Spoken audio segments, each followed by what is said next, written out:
নমস্কার বন্ধুরা, আজ চলে এসেছি আরও একটি নতুন ভিডিও নিয়ে। শ্রাবণ মাস চলাকালীন ভুলেও পরবেন না এই রঙের পোশাক। এই রঙের পোশাক পরলে বাবা মহাদেব হবেন রুষ্ট। আসুন বন্ধুরা, জেনে নেওয়া যাক কোন রঙের পোশাক পরা একেবারেই নিষিদ্ধ রয়েছে এই শ্রাবণ মাসে। তার আগে বলি বন্ধুরা, আপনাদের কাছে একটাই অনুরোধ, আপনারা পুরো ভিডিওটা দেখুন, একদমই স্কিপ না করে। সবাই চাই সবার ভাগ্য বদলে যাক, সবার বাড়িতে হোক অনেক উন্নতি। সেই জন্যে শ্রাবণ মাস চলাকালীন অবশ্যই করে আপনারা এই রঙের পোশাক পরবেন না। তবেই দেখবেন বাবা মহাদেবের আশীর্বাদে আপনাদের সংসারে অনেক উন্নতিও হবে। বন্ধুরা, শ্রাবণ মাসে ভগবান শিব প্রসন্ন হলে ভক্তের সকল ইচ্ছা একেবারেই পূরণ করে দেয়। সেই জন্যেই কিন্তু বন্ধুরা এই শ্রাবণ মাসে বাবার ভক্তরা সবাই কিন্তু এই রঙের পোশাক একেবারেই পরে যাবেন না। তবেই দেখবেন আপনাদের সকল ইচ্ছা বাবা মহাদেব একেবারেই পূরণ করে দিয়েছে। শ্রাবণ মাসে কিছু কাজ করা নিষেধ। এই পবিত্র মাসে কিছু রঙের পোশাক পরা হবে, সে বিষয়ে কিছু নিয়মকানুন দেওয়া হয়েছে। শ্রাবণ মাসে সকল নিয়মকানুন সত্যচিত্তে মেনে চলতে হবে। আসুন দেখে নেওয়া যাক। শ্রাবণ মাসটি ভগবান শিবের উদ্দেশ্যে উৎসর্গকৃত বলে মনে করা হয়। যে কোনো উৎসব হলে আমরা সে অনুযায়ী পোশাক পরতে কিন্তু পছন্দ করি সবাই। শ্রাবণের সময় বিশেষ কিছু রং ব্যবহার করা হয়। আর কিছু রং আছে যা পরলে ভগবান শিবের অসন্তুষ্টি হতে পারে। আসুন জেনে নিই শ্রাবণ মাসের কোন রঙের পোশাক পরা শুভ। প্রথমেই রয়েছে বন্ধুরা কালো পোশাক। সবার মনেই একটাই প্রশ্ন থাকে, কালো রঙের পোশাক পরা শুভ না অশুভ। শ্রাবণ মাসে ভুল করেও কালো রং পরা উচিত নয়। আসলে কোনো ধর্মীয় অনুষ্ঠানে কালো রং না পরার পরামর্শ দেওয়া হয়। এই রঙের পোশাক পরে পূজা করা অশুভ বলে মনে করা হয়, তাই এটি পরা নিষিদ্ধ রয়েছে। শুধু শ্রাবণ মাসে একেবারেই কালো রঙের পোশাক পরবেন না। এছাড়াও বাড়িতে যদি কোনো পূজা থাকে বা আপনারা কোনো পূজাতে গিয়েছেন বা পূজা করবেন, সেক্ষেত্রে কিন্তু আপনারা ভুল করেও কালো রঙের পোশাক একেবারেই পরবেন না, এবং যে কোনো পূজা ভুল করেও কালো রঙের পোশাক পরে করবেন না। এতে কিন্তু আপনাদের অনেক বিপদ হতে পারে, তার সঙ্গে আপনাদের উন্নতিও অনেক কমে যেতে পারে। সেই জন্যে কালো রঙের জামা কাপড় একেবারেই দূর করে দিন, বা এই শ্রাবণ মাস চলাকালীন ভুল করেও পরবেন না। এরপরে রয়েছে খাকি রঙের কাপড়।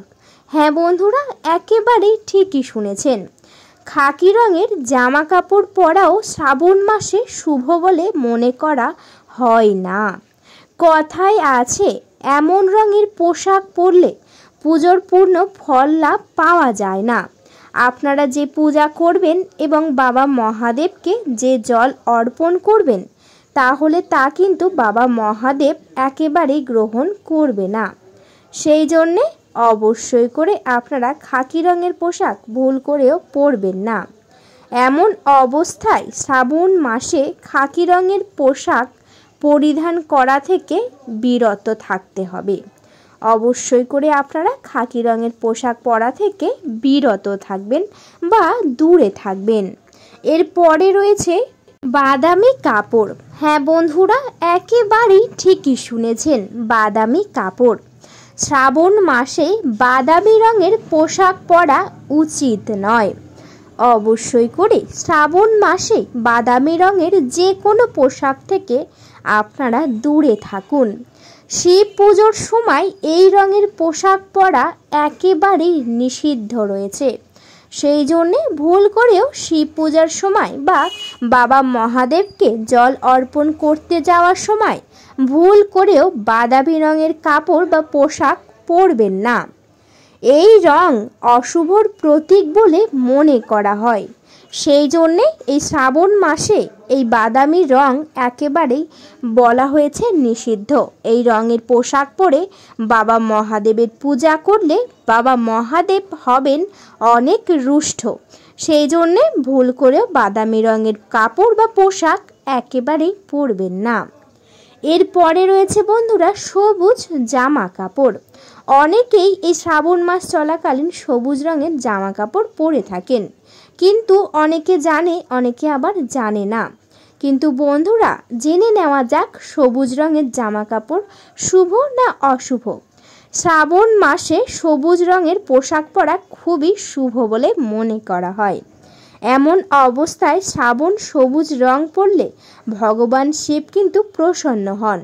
সেই জন্যে আপনারা যদি বাবা মহাদেবকে জল অর্পণ করতে যান বা বাবা মহাদেবের কাছে গিয়ে পূজা করতে চান, তাহলে অবশ্যই করে আপনারা সবুজ রঙের পোশাক পরতে পারেন। সবুজ রং হচ্ছে এই শ্রাবণ মাসের জন্য অত্যন্ত শুভ একটি রং।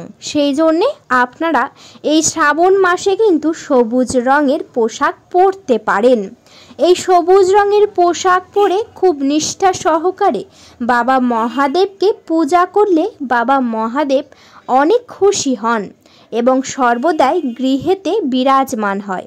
সেই জন্যে সবুজ রঙের পোশাক পরেই তবেই কিন্তু বাবা মহাদেবকে আপনারা পূজা করতে পারেন। এছাড়াও বন্ধুরা এই শ্রাবণ মাসকে সবুজের মাস হিসাবেও বিবেচিত করা হয়, কারণ বৃষ্টি এলেই শুধু গাছ গাছালি নয়, পুরো পৃথিবী সবুজ দেখাতে শুরু করে। আসুন বন্ধুরা এই আপনাকে বলি, সবুজ রঙের প্রেম, সুখ এবং আনন্দের প্রতীক হিসাবে বিবেচিত হয়। এ কারণে শ্রাবণের নারীরা অর্থাৎ সমস্ত মহিলারা সবুজ চুড়ি ও অন্যান্য সাজসজ্জা পরিধান করেন, আনন্দ প্রকাশ করে এবং প্রকৃতিকে ধন্যবাদ জানায়। সেই জন্যে শ্রাবণ মাসে এই সবুজ রঙের পোশাক পরা অত্যন্ত শুভ।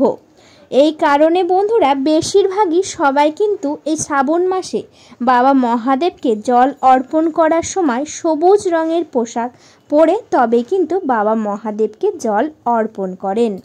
এরপরে রয়েছে বন্ধুরা লাল রং। হ্যাঁ বন্ধুরা, একেবারেই ঠিকই শুনেছেন, লাল রং কিন্তু অত্যন্ত শুভ একটি রং। প্রত্যেক জায়গায় পূজা বা প্রত্যেক পূজাতে আপনারা কিন্তু লাল রঙের পোশাক পরে পূজা করতে পারেন। এই মাসে অর্থাৎ এই শ্রাবণ মাসে লাল রঙের কাপড় ব্যবহার করতে পারেন।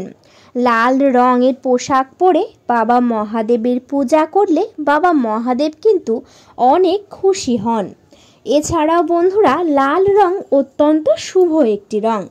আপনারা প্রত্যেক পূজাতে কিন্তু লাল রঙের পোশাক আপনারা পরতে পারেন। এই লাল রঙের পোশাক পরে যে কোনো পূজা করলে সেই পূজা কিন্তু অবশ্যই করে সম্পূর্ণ হয়। এছাড়াও সমস্ত দেবদেবী আশীর্বাদও করেন। এছাড়াও বন্ধুরা আপনারা এই শ্রাবণ মাস চলাকালীন যে কোনো রঙের পোশাক না পরে অবশ্যই করে এই লাল রং বা এই সবুজ রঙের পোশাক পরতে পারেন। এই সবুজ রঙের পোশাক বা লাল রঙের পোশাক পরে বাবা মহাদেবের কাছে যাবেন এবং খুব ভালো করে ভক্তি সহকারে নিষ্ঠা মনে বাবা মহাদেবকে গঙ্গার জল আপনারা অর্পণ করবেন। সেই জল দেখবেন বাবা মহাদেব কিন্তু গ্রহণ করবেন। এছাড়াও আপনার বাড়িতে সকল প্রকার অশুভ শক্তি, বাস্তুদোষ এবং বাড়ির আর্থিক সমস্যা একেবারেই বাবা মহাদেব ঠিক করে দেবেন। বন্ধুরা সেই জন্যে অবশ্যই করে আপনারা যেসব রং আমি বলে দিয়েছি এই রঙের পোশাক পরবেন না, এবং যে দুটি রং অত্যন্ত শুভ আপনারা পরতে পারেন। চাইলে আপনারা অবশ্যই করে বিবাহিত মহিলারা লাল পাড়ের সাদা শাড়ি পরে কিন্তু বাবা মহাদেবকে জল অর্পণ করতে পারেন। এছাড়াও সবুজ রঙের যে কোনো শাড়ি বা সবুজ রঙের চুড়ি পরে কিন্তু বাবা মহাদেবের কাছে যেতে পারেন। এই পোশাক পরলে দেখবেন আপনার মনে অনেক ভক্তি এবং অনেক ভালোবাসা চলে এসেছে এমনিতেই। এছাড়াও বন্ধুরা, এই রঙের পোশাক পরলে খুব ভালো করেও আপনারা নিষ্ঠা মনে পূজা করতে পারবেন। এই রঙের পোশাক আপনার মধ্যে পজিটিভ এনার্জি নিয়ে আসবে। সেই জন্যে অবশ্যই করে লাল রং বা সবুজ রঙের পোশাক পরেই পূজা করবেন। বন্ধুরা, ভিডিওটা এই পর্যন্ত। ভিডিওটি যদি ভালো লেগে থাকে অবশ্যই করে ভিডিওতে একটি লাইক করবেন, শেয়ার করবেন এবং সাবস্ক্রাইব করে পাশে থাকবেন। আজকের মতো আমি বিদায় নিলাম। সবাই খুবই ভালো থাকবেন, সুস্থ থাকবেন। সকলে একবার ভালোবেসে কমেন্টে লিখে যাবেন হর হর মহাদেব। আপনাদের সকলকে জানাই অনেক অনেক ধন্যবাদ।